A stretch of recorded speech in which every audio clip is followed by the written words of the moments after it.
Subscribe to our YouTube channel and press the bell icon to get the latest updates.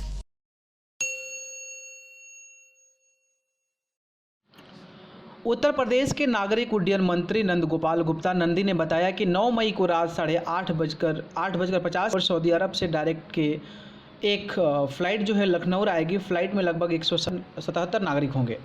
सभी लोगों को बहुत बहुत धन्यवाद। भारतीय नागरिक की सुरक्षा सरकार की जिम्मेदारी है। यहाँ आने के बाद उनकी मेडिकल स्क्रीनिंग की जाएगी। स्वास्थ्यकर्मी पीपीई किट से युक्त होकर उनकी जांच करेंगे। लखनऊ के लोगों को होटल में 14 दिन तक के लिए क्वारंटाइन किया जाएगा। कोरोना के संदिग्ध मरीजों का सैंपल लिया जाएगा। अगर कोई व्यक्ति पॉजिटिव पाया जाता है तो इसका इलाज कराया जाएगा। भारत में 64 फ्लाइट आ रही हैं। फिलहाल उत्तर प्रदेश में एक आ रही है। स्क्रीनिंग में कोरोना के लक्षण नहीं पाए जाने वाले लखनऊ जिले के बाहर के यात्रियों को भुगतान के आधार पर बस और टैक्सी द्वारा संबंधित जिलों में भेजा जाएगा। लखनऊ जिले के निवासी यात्री को 3 श्रेणियों के होटल का चिन्हांकन करके भुगतान के आधार पर 14 दिनों के लिए क्वारंटाइन में रखा जाएगा। वहीं नागरिक उड्डयन मंत्री हरदीप सिंह पुरी से बात हुई। जो उन्होंने लोग आना चाहते हैं उनको बुलाया जाएगा। वहीं नंदगोपाल गुप्ता नंदी ने समाजवादी पार्टी के राष्ट्रीय अध्यक्ष अखिलेश यादव को कहा कि अखिलेश यादव मोबाइल गेम खेलते हैं। इस पर महामारी के दौर में जब मैं प्रधानमंत्री और मुख्यमंत्री लगातार प्रयास कर रहे हैं तो अखिलेश यादव को बार बार ट्वीट करना शोभा नहीं देता है। नंदगोपाल ने जिस तरीके से अखिलेश यादव को लेकर उन पे जो बयान दिया है, तो आइए आप भी सुनिए कि उन्होंने क्या क्या बयान दिया है। धन्यवाद करता हूँ आप सभी लोग कोरोना की इस महामारी में लोगों की मदद के लिए सराहनीय काम कर रहे हैं। इसके लिए आपका धन्यवाद करता हूँ। कोरोना महामारी को देखते हुए हर भारतीय नागरिक सुरक्षित अपने घर पहुँचे, इसके लिए माननीय प्रधानमंत्री जी, माननीय मुख्यमंत्री जी के नेतृत्व में बड़ा ही सराहनीय काम किया जा रहा है, कदम उठाए जा रहे हैं। उसी की कड़ी में 9/5 को शारजहाँ सऊदी अरब से डायरेक्ट एक फ़्लाइट लखनऊ एयरपोर्ट आ रही है।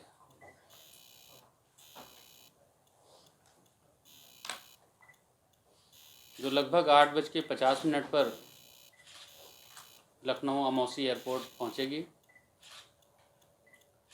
इसमें सभी लोगों की स्क्रीनिंग की व्यवस्था पीपीई किट के पूरी तैयारी के साथ की जाएगी। मैंने खुद एयरपोर्ट के सभी अधिकारियों से बातचीत की। जिलाधिकारी लखनऊ ने भी कल इस संबंध में वहाँ पर निरीक्षण किया।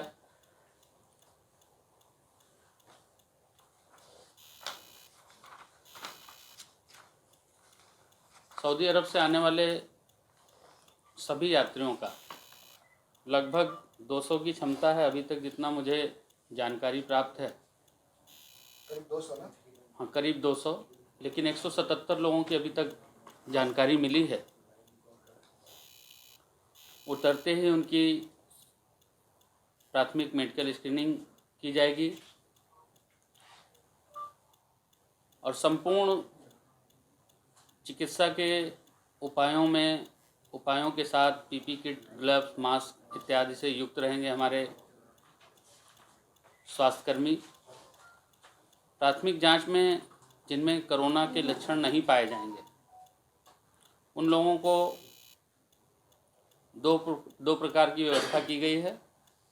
पहले जो यात्री जनपद लखनऊ से बाहर के होंगे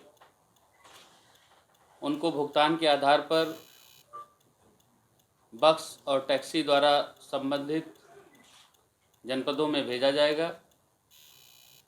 जो यात्री लखनऊ के निवासी होंगे उनको 3 श्रेणियों के होटल में 1000, 2000 और 3000 का चिन्हांकन करके भुगतान के आधार पर उक्त होटलों में 14 दिनों के लिए क्वारंटाइन किया जाएगा।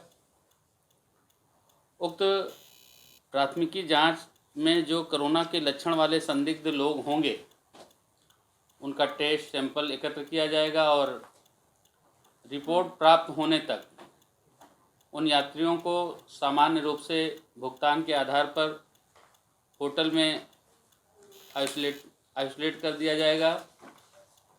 उक्त एकत्रित किए गए सैंपल में जो व्यक्ति पॉजिटिव पाए जाएंगे उन्हें कोविड अस्पताल में चिकित्सीय उपचार हेतु भेज दिया जाएगा और उक्त एकत्र किए गए सैंपल में जो निगेटिव पाए जाएंगे उनमें जो यात्री जनपद लखनऊ के बाहर के होंगे उनको बाहर भेजा जाएगा और गवर्नमेंट की निगरानी में 14 दिन के लिए वो क्वारंटाइन किए जाएंगे। जो नेगेटिव होंगे क्वारंटाइन होंगे।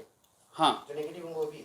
हाँ, और ये जो लोग आ रहे हैं ये लोग भी 14 दिन के लिए क्वारंटाइन किए जाएंगे और 14 दिन के बाद फिर से इनकी पूर्ण मेडिकल प्रोटोकॉल के अनुसार पुनः जांच करवाकर निगेटिव होने पर उन्हें उनके घर के लिए छोड़ा जाएगा।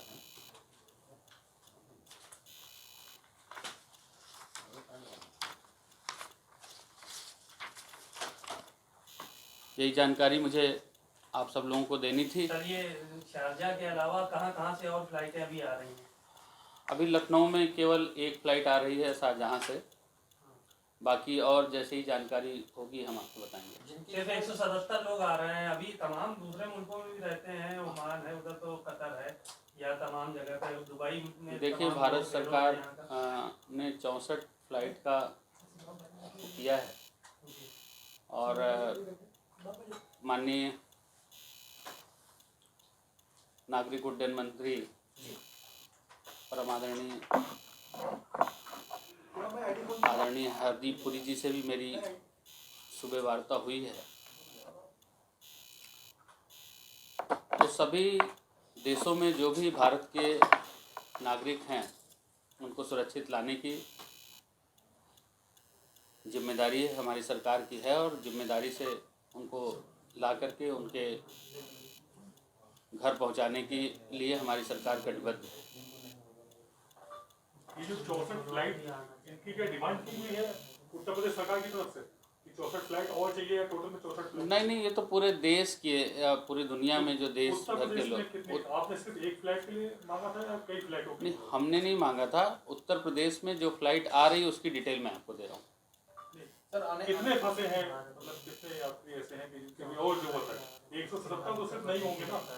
नहीं, 177 नहीं होंगे, जी। लेकिन जो भी लोग आ रहे हैं उत्तर प्रदेश के, जो भी लोग हैं, जो लोग उत्तर प्रदेश के आएंगे उनके लिए यही व्यवस्था लागू होगी, यही व्यवस्था की जाएगी। उत्तर प्रदेश के लिए स्पेसिफिक देखिए, डेटा जो भी इकट्ठा हुआ है भारत सरकार से संबंधित है। ये चूँकि नागरिक उड्डयन मंत्रालय हमारे यहाँ आ रहे हैं, जो हमारे यहाँ फ़्लाइट आ रही है उनको हम किस तरह से व्यवस्था में रखेंगे, किस तरह से उनको वापस सुरक्षित घर पहुँचाएंगे, उसकी जानकारी देने के लिए मैंने आपको।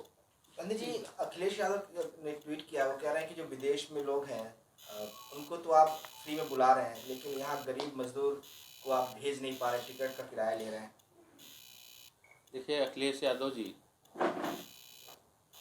के बारे में मुझसे ज़्यादा आप सब लोग जानते हैं और आप सब लोग खुद ही ये चर्चा करते थे। हम लोग तो टेलीविज़न के माध्यम से, मीडिया के माध्यम से देखते थे। वो कहा जाता था केवल मोबाइल पे मोबाइल गेम खेलते हैं। या मैं यही कहना चाहता हूँ कि ऐसे समय में जब पूरा विश्व कोरोना की मार झेल रहा है, पूरे विश्व में ये एक चुनौती के रूप में है और भारत इस लड़ाई को मजबूती से, माननीय प्रधानमंत्री जी, माननीय मुख्यमंत्री जी, इस से निपटने के लिए तमाम योजनाएं बनाकर योजनाबद्ध तरीके से इतने सारे मजदूरों को वापस ले आए, उस पर ट्वीट करना, उस पर कमेंट करना, ये एक बचकानी हरकत है। मैं यही कह सकता हूँ, उत्तर प्रदेश के मुख्यमंत्री रहे हैं, जैसे छोटे मुंह से बड़ी बात नहीं अच्छी लगती, वैसे उत्तर प्रदेश के मुख्यमंत्री रहे हैं, बड़े मुंह से छोटी बात नहीं अच्छी लगती। इनसे किराया लिया जो भी 170 यात्री हैं? मैंने अभी बताया कि किराए उन पे भुगतान के आधार पर ही सभी लोगों को क्वारंटाइन करने की व्यवस्था है और सबसे जो भी लोग फंसे हैं वहाँ पर सर, ये तो उनको होटल की व्यवस्था आप बता रहे किराए हैं। की, फ्लाइट की किराए। जो पैसेंजर्स आ रहे हैं फ्लाइट से, फ्लाइट का किराया क्या उन पैसेंजर्स से लिया जा रहा है? देखिए, मैं फिर आपको बता रहा हूँ कि जितनी मुझे जानकारी है मैंने बता दिया है। अगर आप कहेंगे तो अभी बस मिनट लगेगा, पूछ के बता दूँगा।